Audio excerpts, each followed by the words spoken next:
Thank you, Bertha. First of all, I thank you for the invitation for iLab to participate in this webinar. And it's a pleasure to be with you. I'm talking also on green hydrogen production technologies. And I'm a lead researcher at iLab in the production pillar. So,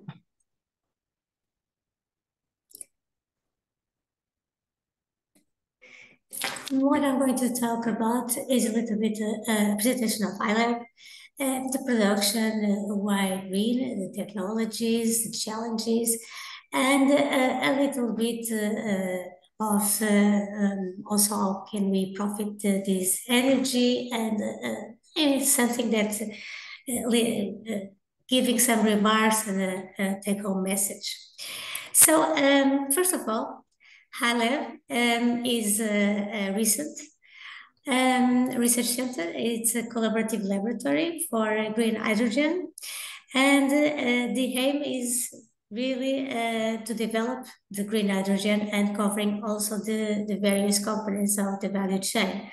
So we are fully or almost fully devoted to hydrogen. So iLab was constituted by these associates, industrial partners, and also academic partners, 8 of them, they are here. And we are located at Sines, close to the Sines port. This is where we have our facilities, and also we have the Lisbon and Porto Technical Support Center for more fundamental questions. So iLab, here is the pillar where I am. We have also other pillars on transport, distribution, and storage, and end users, and also another research pillar here on the hydrogen economy that has a global view of all the process. Now, regarding the team which we are here today, green hydrogen. So why green? I think Joaquin already talked a little bit about this. We have the gray, the blue, and the green produced from renewable sources. And not talking about the methane splitting that Daniel has talked about, green is really, from this technology, green is the only one that is completely clean. So, because effectively we only have hydrogen and oxygen. Also, we have here also each of the process, the amount of CO2 that is produced. This 0.6 is from the entire system, but basically this is very close to zero in the green hydrogen from renewable sources.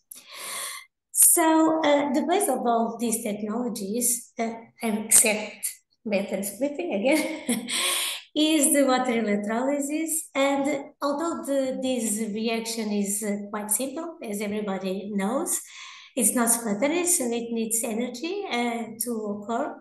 And within this very simple reaction, we have two reactions that we have to consider.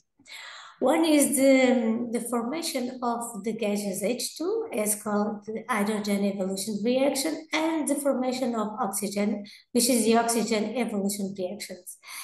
And so this apparently simple equation or reaction is not that simple at all. And that's because each of these reactions, and for instance, here with the hydrogen, depending on the medium, we also have several reactions that need to take place before we have the hydrogen itself. And these reactions are deeply connected. The easy or the difficulty of these reactions are quite related with the catalysts on the on the surface that we are using for the electrolysis. And each of these are different in alkaline or in acidic medium, okay? So this means that what we are using, how we are doing the electrolysis is critical, and the catalysts and the materials are critical for this. And of course, we talk about catalysts, we talk about costs, naturally. So coming back to technologies, so everybody knows this already, it was already spoken. These electrolyses can be the PEM, proton exchange membrane electrolyzer, AAM, alkaline, which is the more mature one, and solid oxide electrolyzer. But the basic concepts are the same. So we do split, and we have hydrogen on one side and oxygen on the other side, the anode and the cathode, the reduction side and the oxidation side, as everybody knows. So the basic concepts are very similar.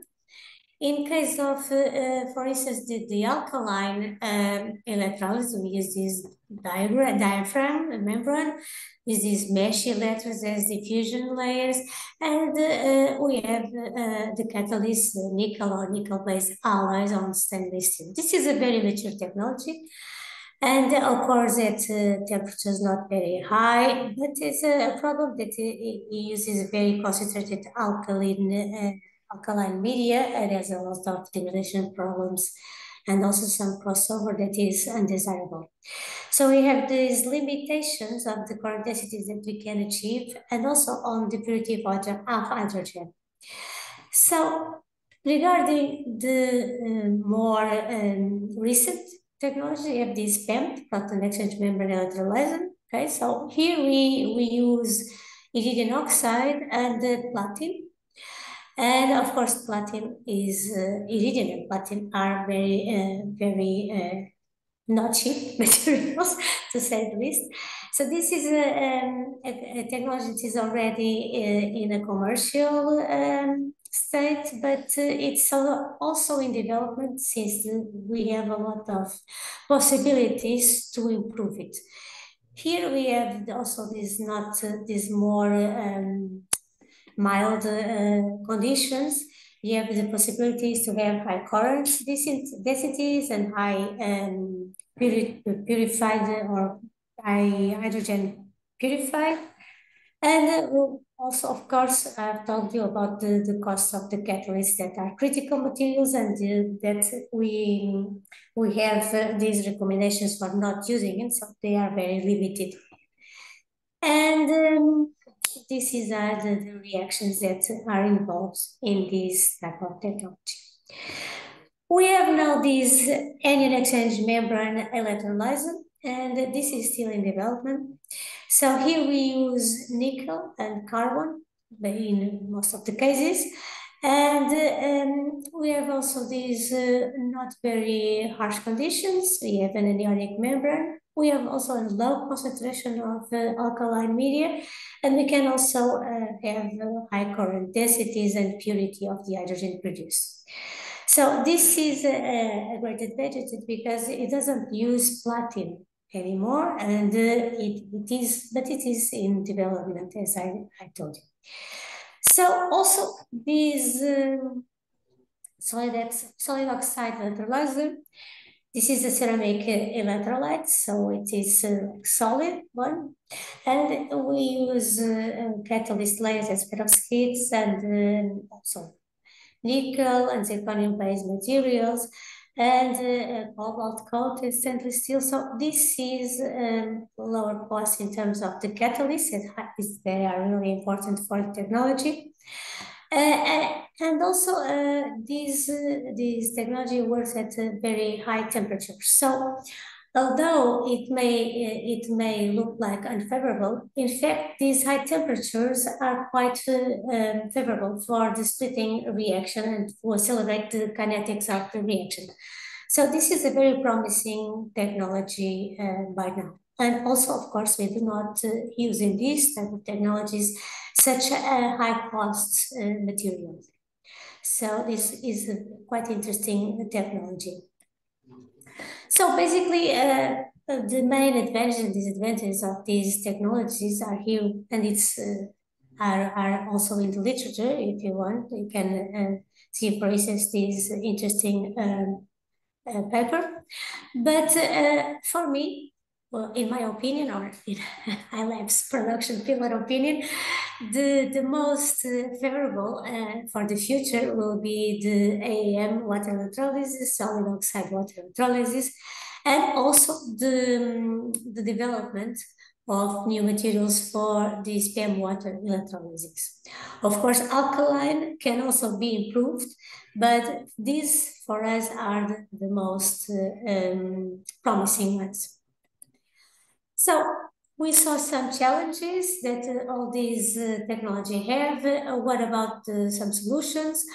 And of course, we all agree that we cannot continue to use critical materials because the higher costs. Also, the harsh conditions are not very favorable, including for the acceptance of technology from the population of the public.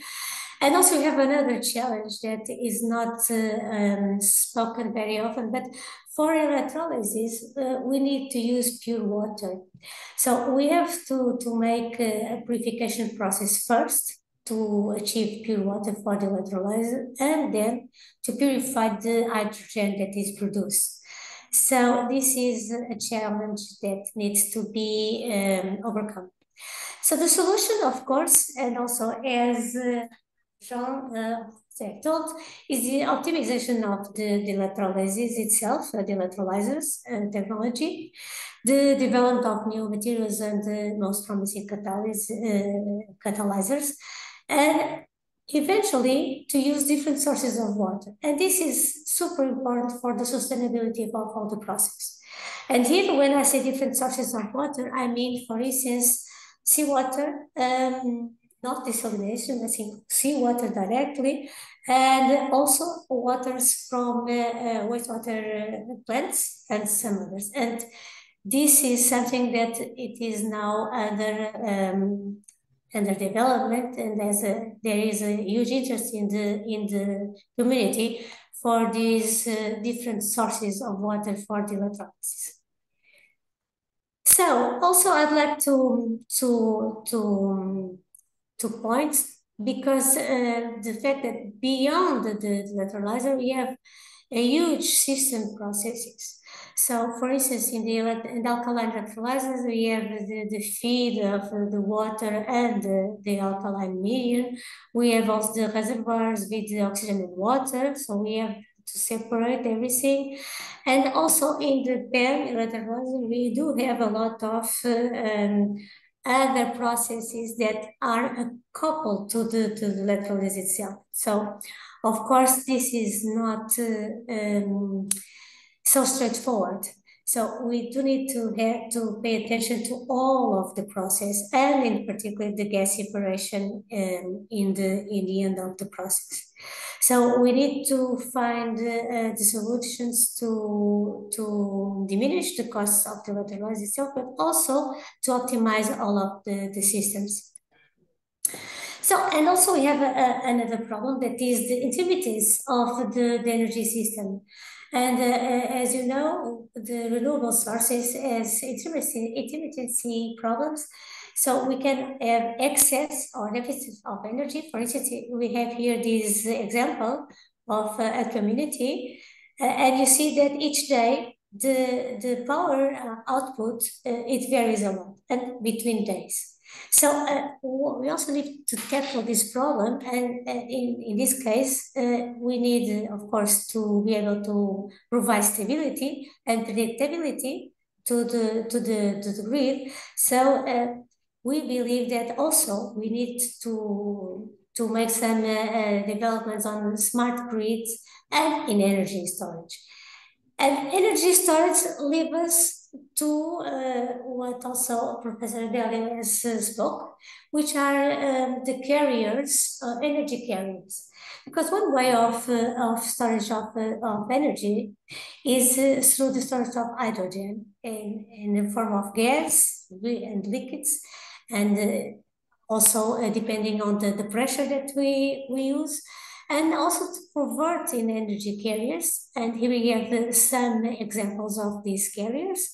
And for instance, we have here methyl formate, and methanol, that in terms of energy content or kilowatt hour per liter, it has the potential to have more energy than the hydrogen itself. But although it is quite debatable if we should also transform hydrogen in ammonia and then to crack ammonia into energy. So it's something that is still in discussion, but it is more or less agreed that we will need this kind of carriers. But for that, I will advise you to contact with Professor Adelu, of course. And looking at the two main productions that are currently being talked about, we have the methanol production. And in here we do have the production of methanol, and we have also the water and the oxygen. Hydrogen goes to the reactor, and then we have the so-called e-methanol. And here the ammonia also the same, using the Haber-Bosch process, and also after the ammonia cracking, coming back to the air as nitrogen. So this is the two main that we talk these days, but not the only one, of course. So trying to keep up on time, some small remarks and take-home messages. Green hydrogen, it's a way to decarbonize and to reach sustainability, and it's a good opportunity for ports. And here we have a photo of the Sitges port, where we are actually quite close. And as a green hydrogen dedicated laboratory, we are available for any questions or demands about green hydrogen that you all may have. And thank you very much for your attention.